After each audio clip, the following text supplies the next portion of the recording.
Hi, this is Bruce Rawles, and I'm speaking again with Dr. Bob Rosenthal, who's one of the co-presidents of the Foundation for Inner Peace, and the author of another wonderful book, which we've been already talking in previous conversations, which is From Nevermind to Evermind. And in our last conversation, we very briefly talked about all the wonderful content in the first chapter, and now we're forging ahead into chapter 2, which is Believing is Seeing.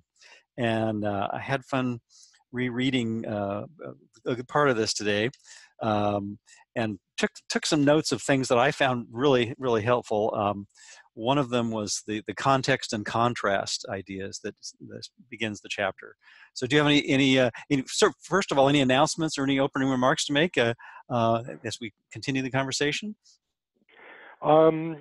Yeah, let's just sort of frame it or preface it in this way, because these interviews with you are giving me this wonderful opportunity to reread what I read. And people may not realize, but as an author, when you're deep in the writing process, you have a very different perspective. So in a very real way, reading the book as a book, and as a reader is a profound shift in perception from writing it. Mm-hmm.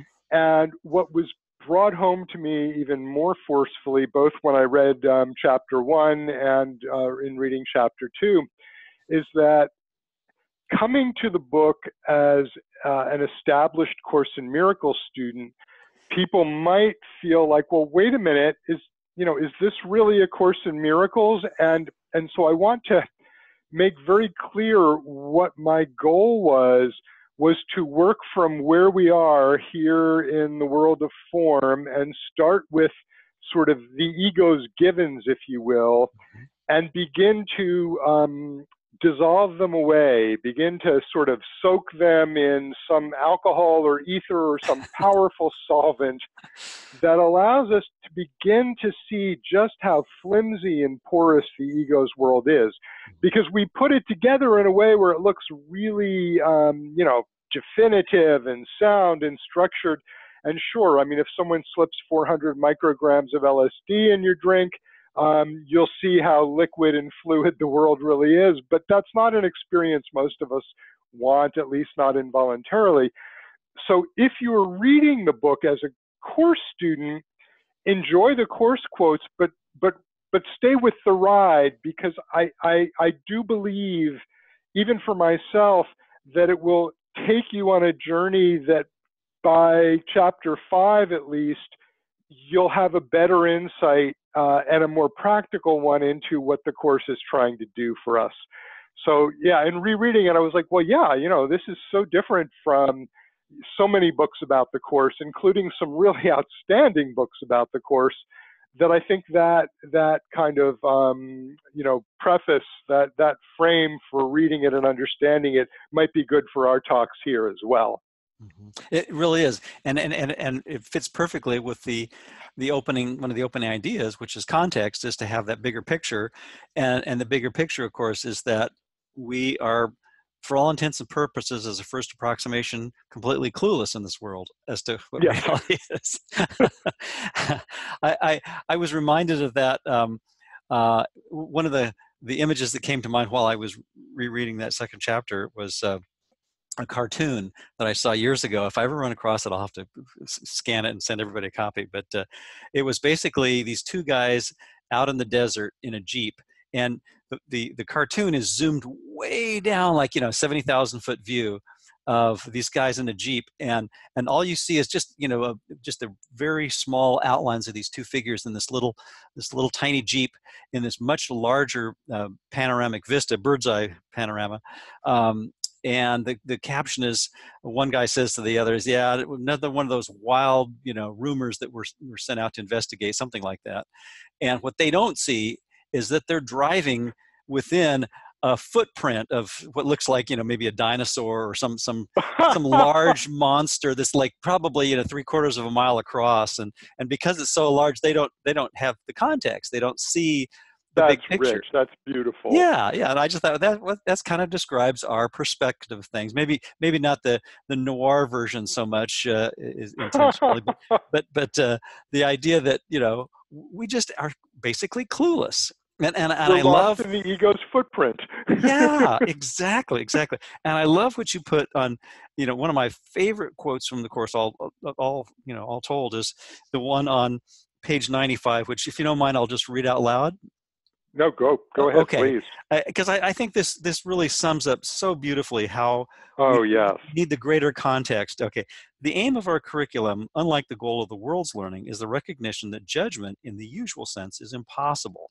This is not an opinion, but a fact. In order to judge anything rightly, one would have to be fully aware of an inconceivably wide range of things, past, present, and to come. One would have to recognize in advance all the effects of his judgments on everyone and everything involved in them in any way. And one would have to be certain there is no distortion in his perception, so that his judgment would be wholly fair to everyone on whom it rests now and in the future. Who is in a position to do this? Who, except in grandiose fantasies, would claim this for himself?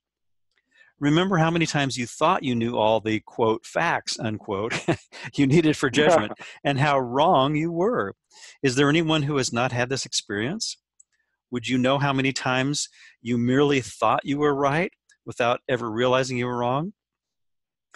Would you choose such an arbitrary basis for decision making? Wisdom is not judgment, it is the relinquishment of judgment. So anyway, I think that is a great preface for looking at Yes. our very, very finite view of the world. And I'm also reminded of the idea of, just from in terms of our physical sensory data, which of course tells us, the Course in Miracles tells us is basically looking at feedback from an illusion that we made up and forgot that we made up. But even within that context, Right. we see, perhaps one octave of the electromagnetic spectrum, from red through orange, yellow, green, violet, so forth. And we're, for the most part, other than instrumentation that we've developed, oblivious of from everything from the electromagnetic spectrum of infrared through microwaves and radio waves, on down to who knows how far, you know, super Yeah. low frequencies, and then through ultraviolet, through X-rays, to cosmic rays, to who knows how far in the other direction. And that's just within the realm of the context of the space-time, science Exactly. that we've made up.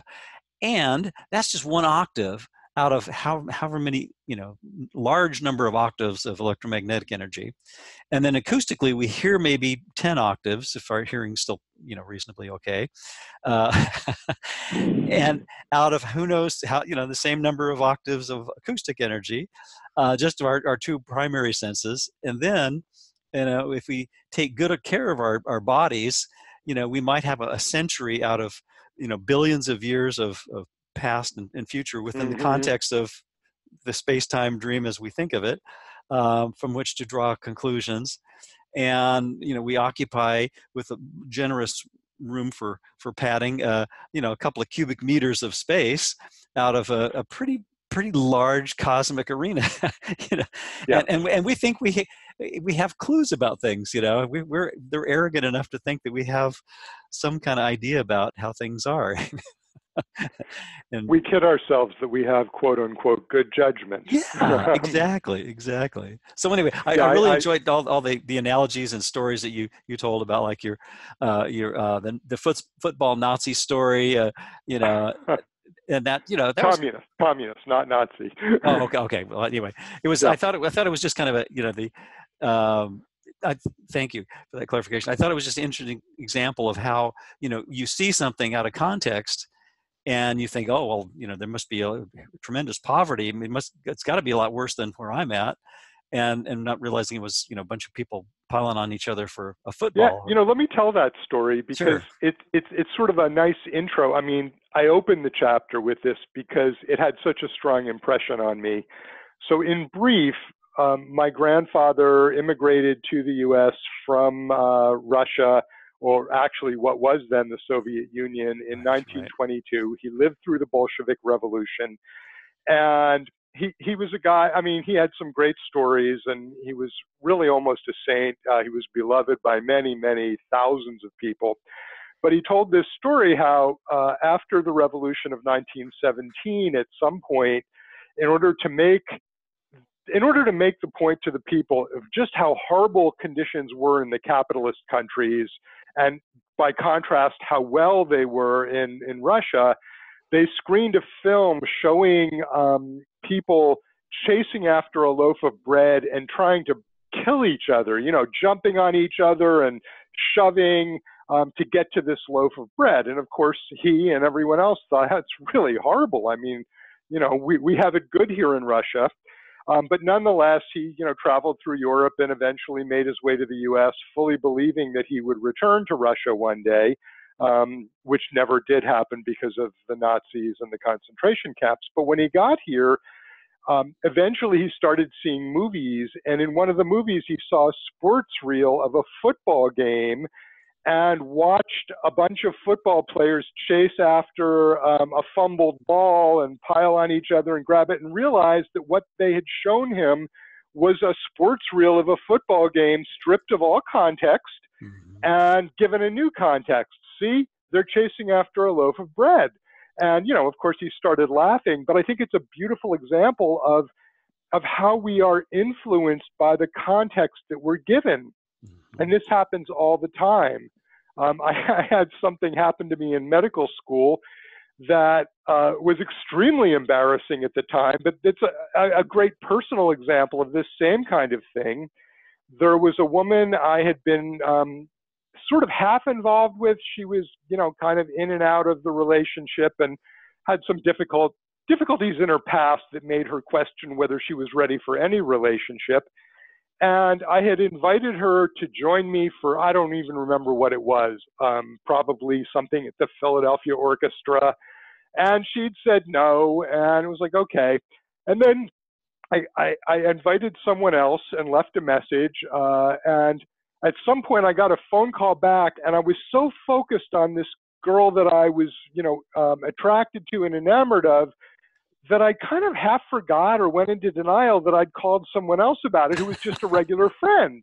And I'm talking on the phone, and I'm like, oh, I'm so glad she changed her mind. I'm thinking, it's like, well, why don't we meet at, you know, thus and such a point, and I'll see you then, and we'll go to the show.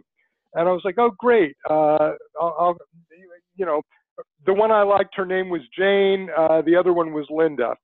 And so I hung up the phone from Jane, so happy she had changed her mind, and called Linda back and said, you know, things have changed. Yeah, I'm going to withdraw my invite to this event, and we'll do something else sometime. And I go to the rendezvous spot, and I'm waiting, and it's winter in Philadelphia. It's cold. I'm, you know, like this. And I'm like, what the heck happened? Jane's not showing up. And finally, you know, I give up. I think I waited like almost an hour because that's what young men will do for love. And I get back and I call Jane, and I'm like, what happened? I was waiting for you. And she's just totally puzzled. She's like, huh? She said, I told you I couldn't go. And all of a sudden it dawned on me that it was Linda who called me back and made the arrangements. And then, like a putz, I called her and immediately canceled on her. And when I apologized and explained, she said, yeah, I thought that was rather strange. But my context was, I want to go out with Jane. And so I heard it the way I wanted to see it. You know, the Course tells us desire makes perception, not creates, because we don't use that word for the world of form. But it's another example of how if you go in expecting to see something, you will see it. You know, there have been psychological studies done of sports matches, football games in particular, where people rooting for one team see a very different game than people rooting for the other. The referees make the terrible calls against their team, but the good ones against the other. And of course, if you're rooting for the other team, you see it completely the opposite. Perception is hardly accurate or factual. And this is why that section you read from the Manual for Teachers, section 10, is just, I agree with you. It's one of my favorite sections of A Course in Miracles. It's a cornerstone of it. So what I wanted to convey in this section is not going right to the heart of what the Course is telling us, that perception itself is a complete trick and doesn't even exist, but starting where we think we live. Oh yeah, this is all real, and my clock is running, and it's 9 o'clock, and that means I need to be at work, and it's 5 o'clock, and now I'm free, and I smell my coffee in the morning, etc. That whole world is like this construction of flotsam and jetsam that we put together and assign all of the meaning to. It doesn't have any intrinsic meaning. I have given what I see all the meaning that it has for me, and that we assign that meaning based on our experience of the past, when that too is completely an illusion. And I'm writing about that more in the next book, which is about relationships and forgiveness. But forgiveness at its ultimate level also is about forgiving the whole world of perception. So there's a lot of intersection here. And hopefully we'll do this when the next book comes out. Its title will be From Loving One to One Love, Transforming Relationship Through A Course in Miracles. Nice. And we'll be talking a little about special relationships in that one, I think. I can imagine. Yeah. But yeah, when we start to penetrate the illusions of perception, it can be a little bit uncomfortable. Actually, it can be a lot uncomfortable. But I think it allows us to escape from this rigid, I know what I'm seeing, I know what that person did to me, I know what happened in my past, and allow us, as I said, to just sort of dissolve it away in, how to put it, in the holiness of not knowing, in the recognition that, as one person in our Course in Miracles groups likes to say, we don't know shit from Shinola. I mean, old expression. Shinola apparently was black shoe polish. We don't really know anything. Yep. And if we think we do, we know even less, because now we've put something artificial in place of a confusion that could lead to reality. And we set it up for ourselves, as the Course reminds us. We made up this world to be a convincing holographic hoax, and it's this 3D moving projection, a holographic projection, that photorealistic, high resolution quality, and we have no reason to question it. I mean, just it seems so real. It's got all the hallmarks of something that's very authentic, and if you're convinced, like you talk about in writing in this chapter about the Matrix movie, so why would we question it if it seems so real? I mean, it very few actually question the very foundation, and the very, in a sense, use another metaphor, the jurisdiction, that we could throw the thing out of court if we change to the correct jurisdiction. Well, the ego's law is always one of punitive nature, and the Holy Spirit's laws is always one of forgiveness and seeing the innocence beyond the form. And I had an interesting experience the other day. I don't know if you happened to catch the State of the Union address and the rebuttal. Parts of it. Yeah. I had this sort of aha moment, because I was sort of, going into it with the idea of, okay, Holy Spirit, how would you see this? Different from how I normally see this, because I watch all those comic pundit shows like Colbert and Trevor Noah and all that kind of fun stuff. John Oliver. Exactly, all those kind of things are just kind of fun to not take the craziness of the world so seriously. And at the same time, it's real easy to kind of get drawn into the idea of good, bad, and right, wrong, and even if you're consciously reminding yourself as often as you can, it's like, well, we're all working with the same ingredients. We all have as I think as Ken Wapnick pointed out, with the decision making faculty, and then the two thought systems that we vacillate between with that decision making faculty, and we go between ego and Holy Spirit back and forth all the time. Wrong-minded. Exactly. Yeah. And and that we're all in that same boat, and we all deserve compassion and forgiveness. But it's easy to kind of get swept up when there's all these, you know, factors that contribute to well, let's see, this obviously is, you know, this horrific thing that's happened, and here's the guilty party, and here's the innocent victims, you know. And yet on some level the Course reminds us that we're all complicit in the making of the dream, and to the degree that we want to persecute, not on the level of form, but in terms of the, you know, the spirit of the essence, and condemn the identity of those that we see, you know, we're kind of going against what the Course is suggesting. So I was watching, and I think again the context was really helpful, because a lot of these individual people that you see on news broadcasts, who are brought up, you know, essentially for their crimes one at a time, paraded across the news media. You know, this person said this, and this person tweeted that, and this person did this, and but I saw, you know, there's, you know, hundreds of people assembled for this, you know, ironically, State of the Union address. And I was thinking, well, you know, from the ego's perspective, is talk about a poster child of disunity. Disunion, yes. But it was interesting to see, wow, here's all these seeming individuals that are no different from you or I in truth. On the level of form, sure, plenty of differences, but on the level of truth, we're all working with those same three components: the two thought systems and the decision-making faculty that vacillates between the two of them. And we all have the opportunity to see through the form to the content of the mind, and see that the underlying identity is really ultimately one of innocence. But the context was different. The context and the contrast between the different ideologies was obviously present on the level of form.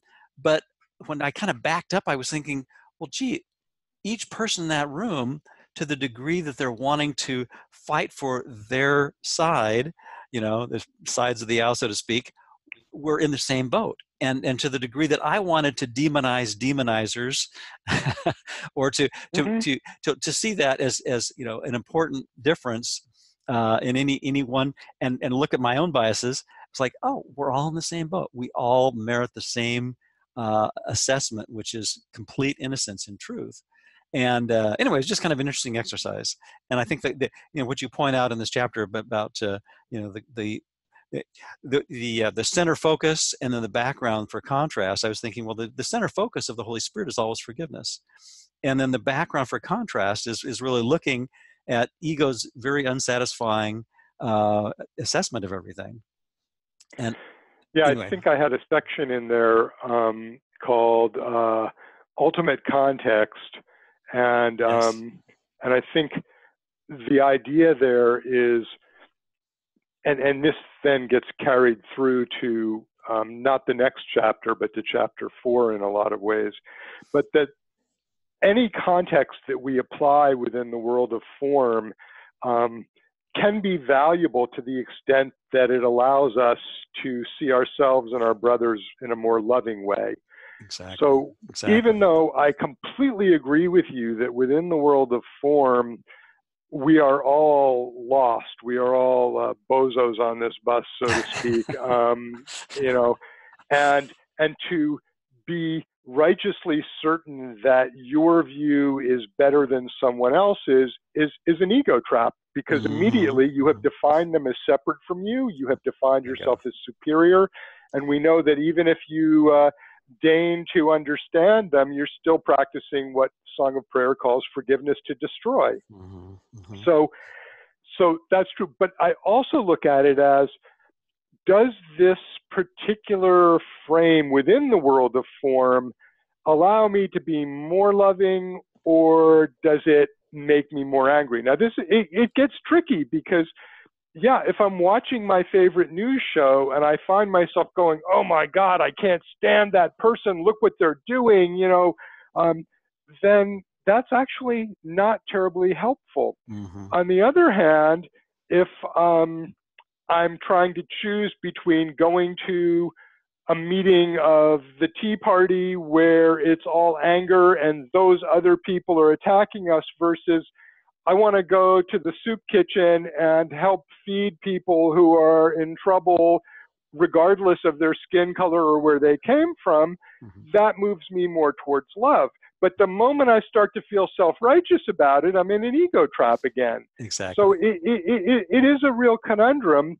And, you know, because we don't know the big picture, back to what you read about judgment, we have no idea what anything's for. So at the deepest level, when I check in with Holy Spirit, I really believe that sometimes within the world of perception, things have to appear to get worse in order for us to have more of a chance of seeing our own judgments and our ego traps and waking up. Is this not what happened with Helen Schuckman and Bill Thetford? They were in an absolutely poisonous environment at Columbia Law School. I mean, I remember, you know, I knew Bill fairly well, and, you know, we would talk about some of the personalities at Columbia, especially after I was in medical school and residency and actually had read papers by some of his colleagues and knew, you know, who these folks were. And, you know, he would describe these horrifically toxic interactions, you know, and the backbiting and, you know, so that said, and I'm sorry, no matter if it gets worse, that may be the pathway to getting better. And who are you to judge for another human being whether that is their best path or not, much less for an entire country? I mean, there are alcoholics who had to get that DUI or worst case scenario, maybe even killed somebody in order to go, oh my God, look at the path I'm on and shift and do better later. Does that excuse what happened? I'm not in a position to say. You know, if I was talking to someone who lost a child to a drunk driver, I would never say, well, you know, think about their path, because that's not what's helpful. I would ask Holy Spirit, what do I say in that context? But we can't judge. And in the biggest picture where I started here is this ultimate context. The ultimate context is the Holy Spirit, because he's holding what I called in chapter 1, the OS1 perspective, the operating system of God, which is it's all one all the time. And you can't please any of the people because there are no separate people. We're all in joy, bliss, constantly expanding into our creations. And by the way, I don't think that's something that any human being can understand unless you've had like a full-on blow-away mystical experience, and even then you probably only get a taste of it. And we'll talk about that in our next talk. Sounds good. But I was chuckling for a moment there when you said all one all the time. I was thinking that'd be a great non-dual radio jingle, you know, or a slogan. Wouldn't it? Yes, it would. All one all the time. Or all one, no time. There you go. There you go. Exactly. Outside of time. Yeah. But you know, so wherever you are, when we run up against problems, what the Course is asking us to do really is take it to that ultimate context of the Holy Spirit. One other thought, in the practice section of this chapter, which I'm actually quite proud of, I ask people to go through exercises, taking not a personal event, but a global event. I'm watching the State of the Union. I'm hearing about walls.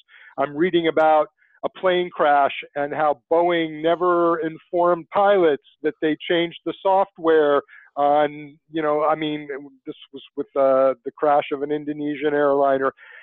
Things that for the majority of human beings make you upset or angry. And I ask, well, let's change the context. If you heard about this on the day that your child was born, how would it feel? If you heard about this and you had 2 days left to live, how would it feel? You know, if you heard about it and you knew someone who died in that plane crash, how would it feel?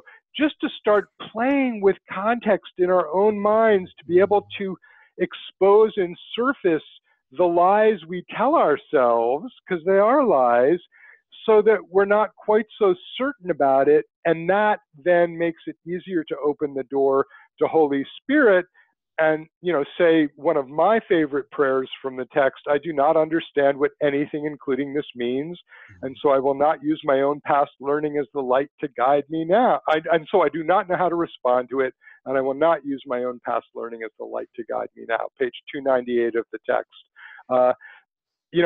That's where we want to go with it, because the moment we aren't certain, now we can open up and say, help me to see this differently.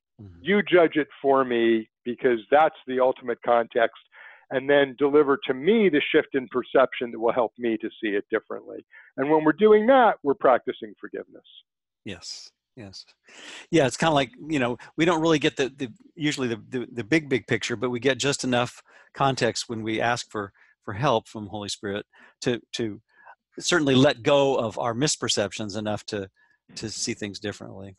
I was as you were speaking, I was reminding of the anecdote you gave about the professor who wanted to give his talk, and the young woman kept raising her hand, and he only learned in retrospect that that this was the last couple of days that she had in her life, and she really wanted to attend his class, because of the importance of what he was sharing, apparently something like that. And maybe you could elaborate on that. So this was something that someone shared in a Course in Miracles group, and I actually worked my butt off trying to track them down and get their name, and ultimately couldn't, and decided I'm using the story anyway, because it was just such a great example of the judgments that we all hold and apply and do it quite naturally. So this, in short, this was a professor at a prestigious college teaching an undergraduate lecture course. So big hall, figure 150, 200 people. And one day a young woman appears in the front row, and something seems a little off about her, and he's giving his lecture. And at a certain point, she raises her hand and she's waving it, and he ignores her because it's a lecture course. You don't ask questions till the end, and then you come up and ask them privately of the professor. And she just won't be deterred. She's waving her hand, and finally he calls on her, and she asks a question, and he answers it, and he goes on, and 15 minutes later she does it again, and he's really kind of pissed off, but doesn't want to express that anger in front of the class.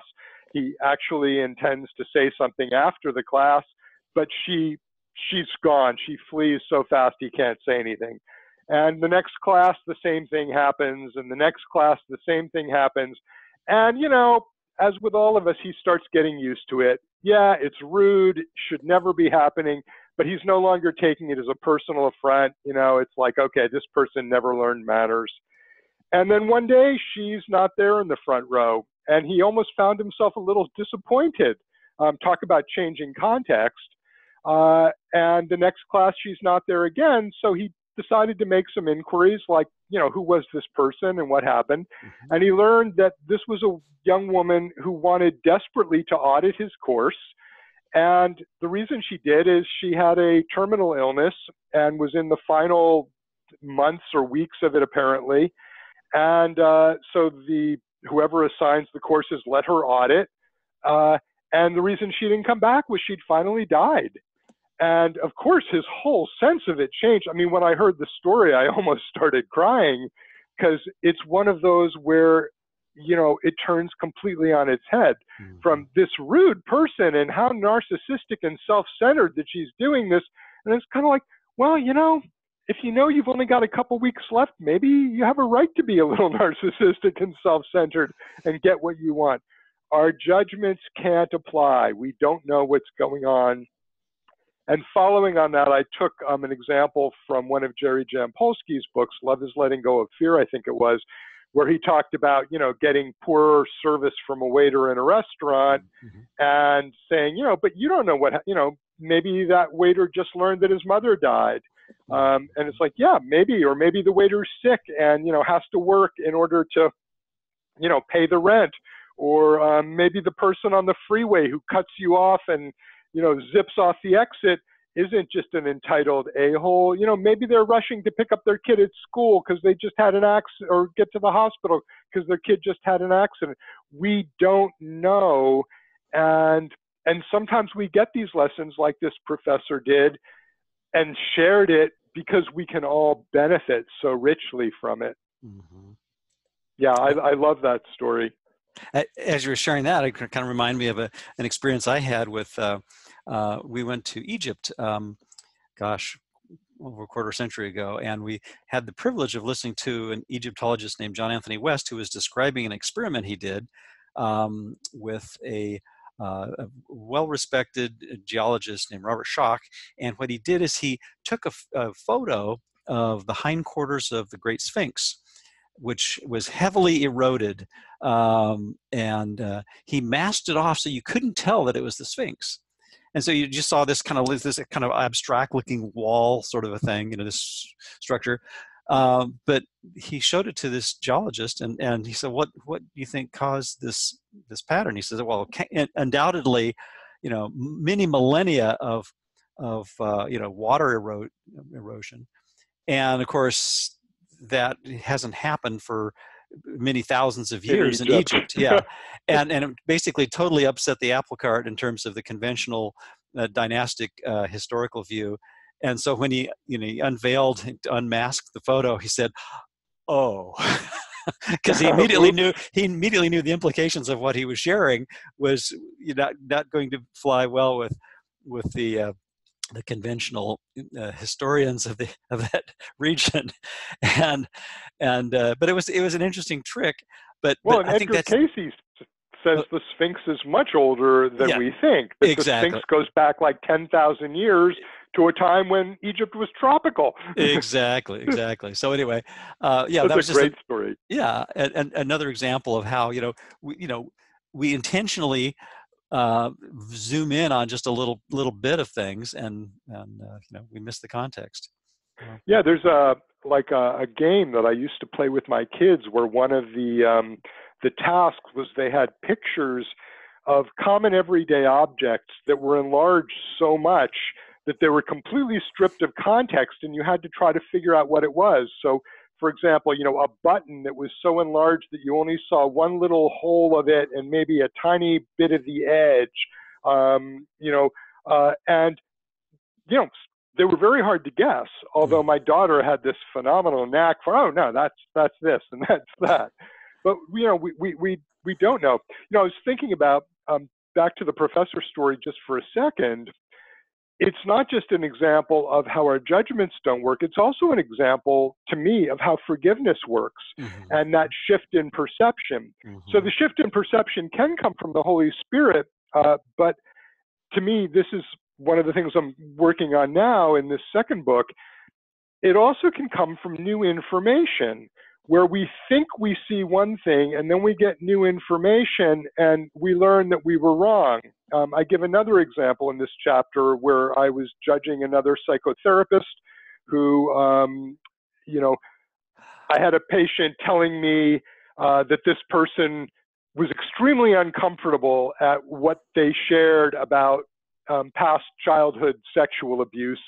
And in my mind, I was like, she has a good reputation, this therapist, but I guess, maybe she's got some ghosts in her closet. And then later on, I find out the reason this person thought she was uncomfortable, because, he tells this story and she gets up out of her chair and she's pacing and looking sort of pained and distracted. And, months later, I'm having lunch with a different colleague, and we're just shooting the breeze, and he brings up this therapist's name. And, mentally I'm like, oh, her, well, I know things about her that I can't tell you. And he shares with me that she had terrible back surgery and has been in pain and is thinking about, like leaving her practice, and she won't take painkillers during session because she doesn't want to be impaired for her patients. And my whole viewpoint goes, whoops. Like, wow, she's a hero, and I was sucked in by the misperception of my own patient. But this happens all the time. So even with the professor, he had a shift in perception that happened gradually as he got used to her. But then when she disappeared and he made inquiries and he discovers, oh my God, that's why she was here, suddenly the love gets to flow. Exactly. Yeah. That's what it's all about. Yeah, I was thinking the tolerance and the compassion and the forgiveness, tends to increase as we expand our worldview and our identity, doesn't it? I mean, Yes, it does. And as we let go of judgments. Exactly. Exactly. Yeah. Another really, I think, super helpful idea in this second chapter is the idea of macros. And I was just making a few notes Ah, of, a the computer guy would obviously love well, macros. I just think it's really kind of cool. I mean, Yeah. to use Byron Katie's thing of turning it around, I think, Holy Spirit allows us to do that by just kind of looking at our knee-jerk reactions in slow motion and seeing how we've made these associations and patterns. And, just we practice these things in our minds so, meticulously. And I think, of course, she actually even suggests that, we've our mind's incredibly powerful, but we've degraded and basically dismissed that power. And the beginning, somewhere in the beginning of the text, he says, if I were to you know dismiss that power, the power of your mind to choose, I would be violating the law of cause and effect. Yes. But we have this enormous power. We made up a whole universe to hide from a misunderstanding.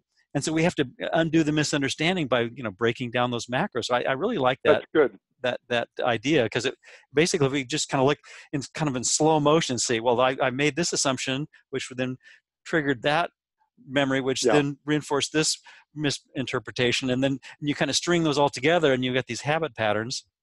And and so much of the course is repetitious, because I think it's attempting to see the undo process from all these different angles, and dissolve the bonds of the macros by pulling them apart and letting us see, oh, well, that's not valid. And if that's not valid, Right. I can take all these little syllogisms that the ego make that they're based on incorrect data, uh, Yes. and pull them apart and say, well, if that's not true, then all these other conclusions I've drawn based on that very myopic view of things, they must be bogus as well.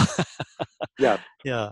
So I'm sure you probably have lots of things to say about Does everyone know what macros. I don't, in case someone doesn't know what a macro is, it's an operation where it's a computer term for stringing together a number of operations that you execute in sequence so frequently that you don't want to have to go through all the stages. Think of it as speed dialing on your phone. Rather than punching in each number separately every time, you hit one button and it does the whole 10, 11 digit string at once. So the idea here is that perception and interpretation become macros, that we see one thing and we learn, this is how we learn. I think one of the examples I give for perception is just, at a very early age, you learn that, four legs and barking and tail wagging equals dog. And as you apply that, you don't need to say, oh, let's see, well, 1, 2, 3, 4 legs. Is it barking, or is it meowing, or, is it talking? No, it's barking. You don't have to assess each operation separately. You just sort of co-assemble these, and that becomes dog, and it's abstract enough that you can apply it, whether it's a little yappy chihuahua or a huge mastiff that's, it's still barky, four legs, tail.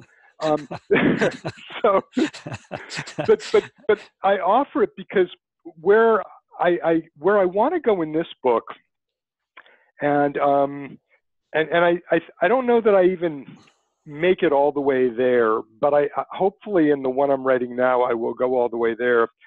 Is I think we all tend to soft pedal the course. We all agree it's pretty radical, but we don't want to stare at the vastness of just how radical it is when we think that we really are in the matrix, that the entire world of perception is an illusion, a vast illusion perpetrated by us as a collective and maintained by us as individuals. That's just so hard to do. So one of my goals was to come at this from the perspective of neurobiology and neuroscience, and literally deconstruct it to say, no, even from the scientific standpoint, you're not seeing what you think you're seeing. The cells in your retina are responding to patterns of edge recognition and shape recognition. The hair cells in your cochlea are registering different frequencies. But as you said earlier, Bruce, they're just a small number out of the whole vastness. That the world of perception is a construct, and true confessions, I have taken psychedelic drugs. I don't do it anymore because I don't find it helpful. And if I thought I'd find it helpful, I might go back and do it again. And I have known some people in the course community, back in the day, where they didn't feel like they could break through the lock on perception, and they wanted a psychedelic experience just to see what that would be like. I think in that context, psychedelics are actually useful, but you don't need them. If you begin to practice some of this and some of the exercises at the end of chapter 2, you start to get a sense that, the world is not what we think it is. It's a lot loosey-goosier, I can't say it, loosey-goosier than that. Uh-huh. And that can become a little bit frightening. If someone has a propensity for psychosis, I would not recommend they do any of those exercises. Mm-hmm. Ironically, I used to hang out with a group of transpersonal psychologists and psychiatrists. We used to joke, you have to have an ego before you can lose your ego. And what we meant by that is, if you're just awash in a sea of scary perceptions and you don't know what they are, oh my God, is the lamp going to attack me? Is that person I just passed on the street looking at me funny? Might they come after me? You can't get to peace from that place very easily. Mm-hmm. It's much more helpful to first come into the matrix and go, all right, I know how this all works, before you then disassemble it and go, I don't have a clue how this works, but there's a part of my mind that I can access, OS1, Holy Spirit, that not only has a clue, it knows it inside out and upside down, and if I'm willing to let it show me, it's going to show me that better way that Bill Thetford and Helen Schuckman agreed to find. So I really am trying to make the point in a way that, that the Course would not come at, except in some of those early lessons, that, you're not seeing anything real, and you're not hearing anything real, and you're not touching anything real. When I go back now, at the beginning of this year, I decided to do the workbook lessons from 1 again. And I don't just do, nothing that I see in this room is real. I actually expand it. I go, nothing that I feel in this room is real. So I'm sitting in a chair, but the chair sensations aren't real.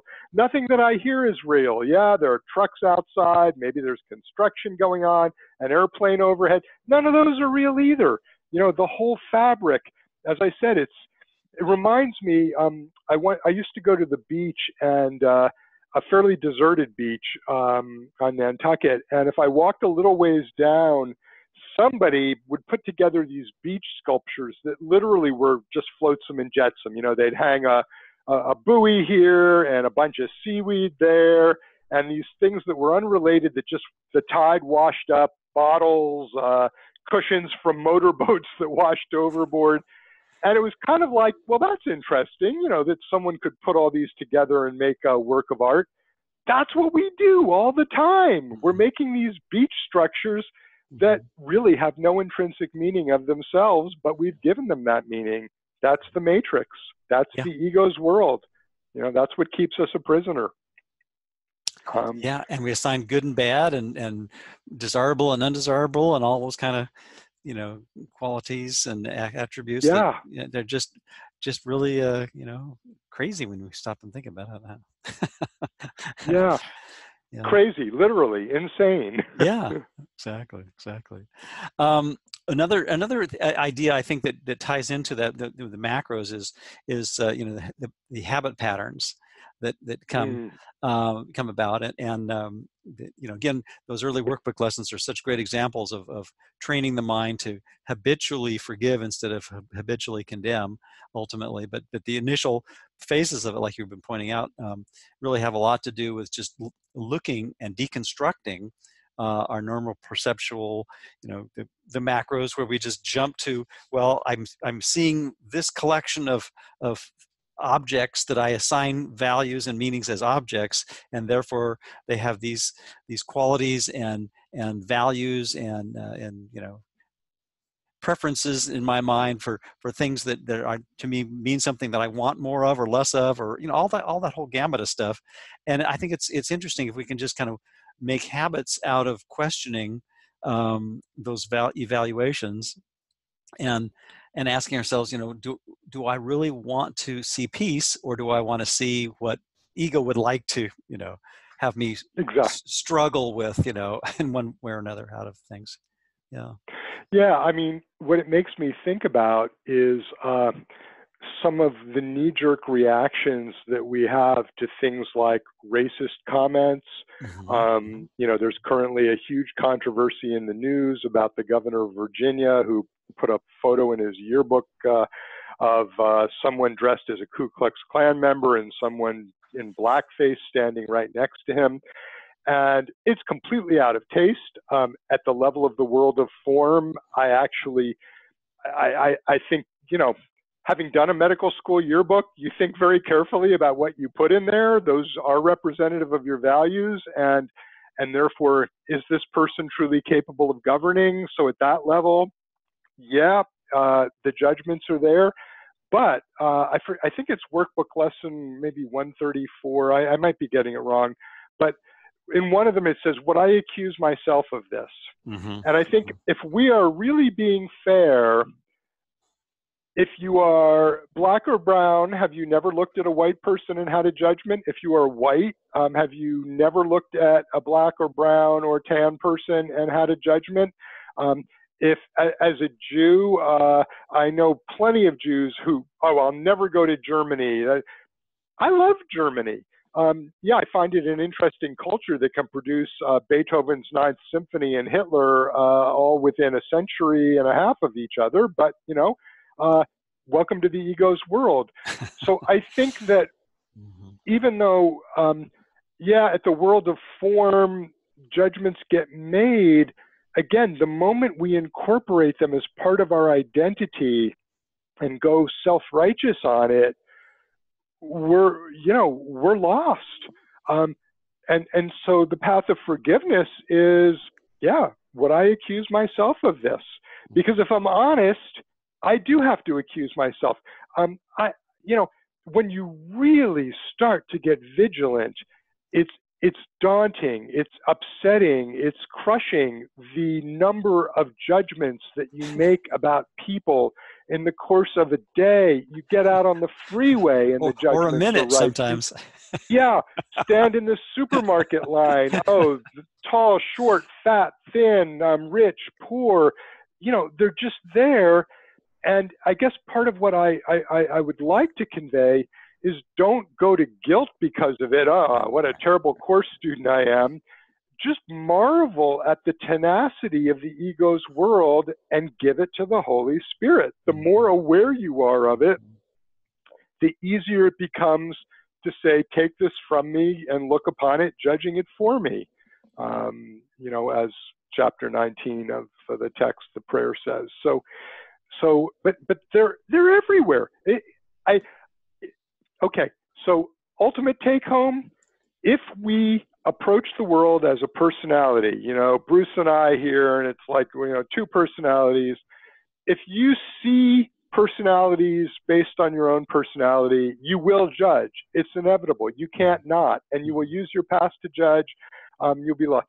The only way out of the conundrum is to begin to see your brother differently, to see the holiness in him or her, in order to then recognize that that same holiness lives in you and that you can free yourself. I bless the world because I bless myself. My holiness blesses the world. I mean, these lessons that are quite far apart but say the same thing. Exactly. So that's the work, and it's hard work, but the payoff is ultimate. The payoff is a sense of peace, joy, happiness that you don't get anywhere else. And I have the distinct privilege and honor to spend a great deal of time with Judy Scutch-Whitson, who at the moment is probably the longest running student of A Course in Miracles. John Mundy, I think, may have seen it around the same time. But I think Judy's been actually doing the lessons the longest. And I can see how the practice of forgiveness at this point in her life literally leads to miracles. People that I have known from her life since the time for 40 years, who I had consigned to the 9th level of hell, no hope for, yeah, the rest of the world might get forgiven, but these people, they come around, they make amazing statements. Suddenly someone who you saw as impossibly judgmental and angry or what have you is speaking the language of love. This is what happens, you change your perception, boom, the world changes and the people in it change. The Course would be completely insane if that weren't so. It'd be telling us the world isn't real, and my colleagues would want to lock me up in a psych ward. The trick is, when we apply it, it works. And if it works, then it must be true, and ipso facto, what didn't work must be false. That's the logic that I've learned to apply in any case. And, I know, Bruce, because, I think you're a wonderful example of someone who is open-minded and really applying the Course, on a constant basis. And I think it shows in your world too, Well, I feel that it's been helpful for sure. And, when I look back of the things that used to trouble me, certainly 30, 20, even 10 years ago, and I realized, okay, there's changes happening. And I think I can attribute largely to the times I actually apply the curriculum that's suggested in the Course, and learn to not take the dream so seriously, and to be more forgiving. I was just going to conclude with one comment that I thought was interesting in the rebuttal, if you will, to the State of the Union address that the lady whose name I'm forgetting, that Stacey Abrams. Stacey Abrams, thank you. Yes, I liked her comment where it was basically she was willing to say, "Well, I found some of the comments that were made disappointing, but I don't want him to fail." And I thought that to me was like, wow, here's, please help my misunderstanding. Please help my judgment of being disappointed, because beneath it all, beyond it all, I really want everyone to succeed.